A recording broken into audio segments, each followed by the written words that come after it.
When I put the finish on, I don't even use a rag. I buff it right into the grain with my fingers.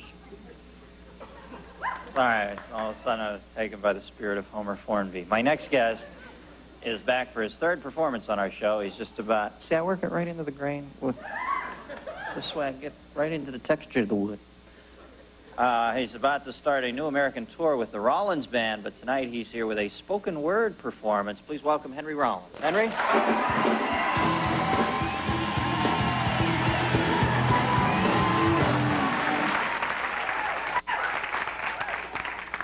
Hello, hello, hello. How you doing, fellas? My name's Henry Rollins. For those of you who don't know me, don't worry. First off, don't worry. I am not running for office. I'm not trying to sell you anything. I don't care if you like me or not, and I'm not a comic, so you can relax. I've been allowed 3 minutes of your time. Thanks, Dennis. And so I figured out what I want to say in 3 minutes. I figured since you all are here and I'm here and we're both doing the same thing, which is breathing in and out, maybe I could shortly communicate with you. I just wanted to remind you of something. And what I want to remind you all about is something I call lifetime. Because if you think about it, you might say life is short, but actually life isn't short or long. It just goes whether you're here or not. You die, life goes on. You die tomorrow, I'm still here, I'm still alive, life goes on. Time isn't running out. It just keeps running before and after you. But your lifetime is running out every second. So I wanted to remind you of that fact and remind you of the fact that you live in a very dangerous country and you live in a very dangerous landscape. And if you're in the 213 area code, which we are presently in, which is Los Angeles, you're living in a very dangerous and violent climate. And part of the city burned for nothing. A few months ago, in Venice, California, my best friend was shot in the face and had his brains blown out on my front porch for nothing. You can do a lot of things for nothing, and you can waste a lot of your time and do nothing.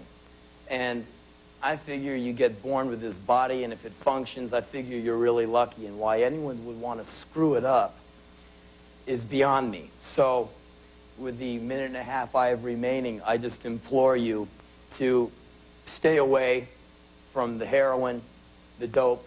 Why any of you would like to take those beautiful lungs you have and put cigarette smoke in it is totally beyond me. I mean, what's the matter with you? You guys were raised by wild dogs or something? But anyway, you are what it's all about. If anyone tells you you're lame or something, no one has anything that you don't have. You're what it's all about. You're it. And you're doing something really great, which is breathing in and out, which is a lot more than my dead friend is doing. And so you have to hold on to that. And it's all about lifetime. And I just wanted to remind you of it because I don't know any of you, but I like you. And I want to make sure you stay around, live long and strong, because I think that's much better than ending up in a plastic box in Burbank, California. Thanks.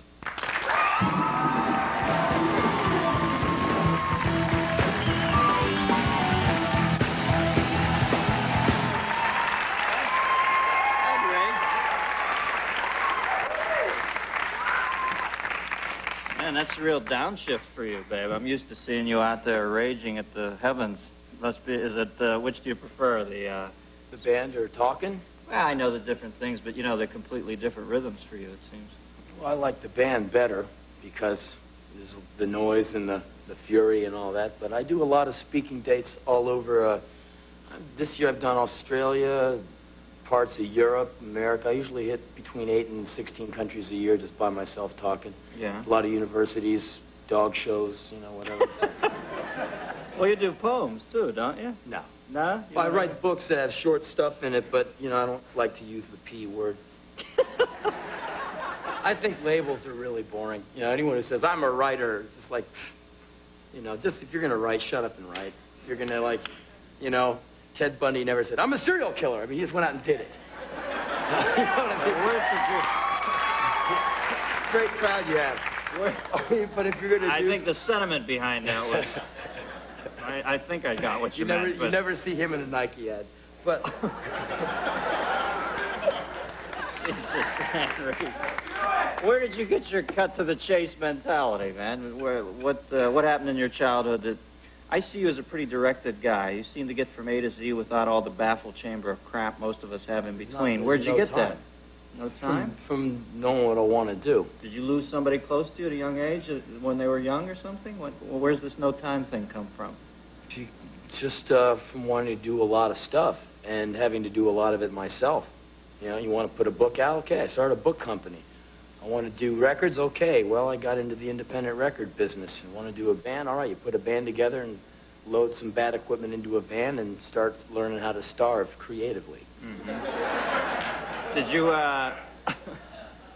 were you on your own early on in life, or what? In a way. My mom worked for a living, and I lived with her, so I raised myself in my room with my records. Mm-hmm. You know, she'd come home, you know, shove some Alpo under the door slot, and no, I mean, I'd let myself in, cook dinner, listen to records. Sort of a latchkey kid. Yeah. What records did you dig? Everything. Mostly my mom's records. I'd destroy her records. I'd sneak them back, and she turned me on to stuff like Isaac Hayes, Janis Joplin. She's really sharp. I mean, her record collection is pretty amazing, like Sonny Rollins, Duke Ellington, Miles Davis, Coltrane, Monk, all kinds of like opera and classical show tunes, Mary McKeeba, all kinds of like, you know, world stuff.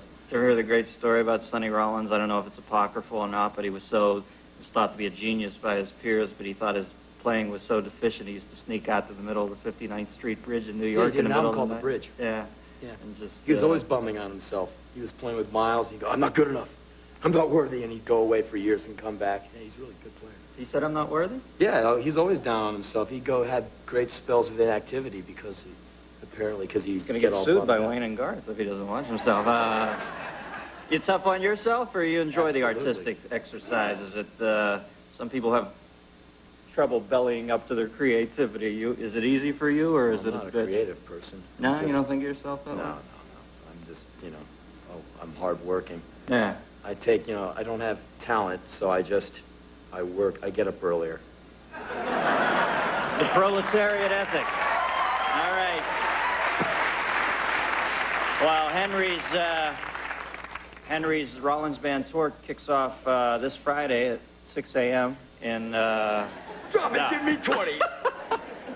in Houston, Texas, and in the U.S. throughout August. Henry Rollins, folks. Thank you, Henry. Appreciate it. Thanks again.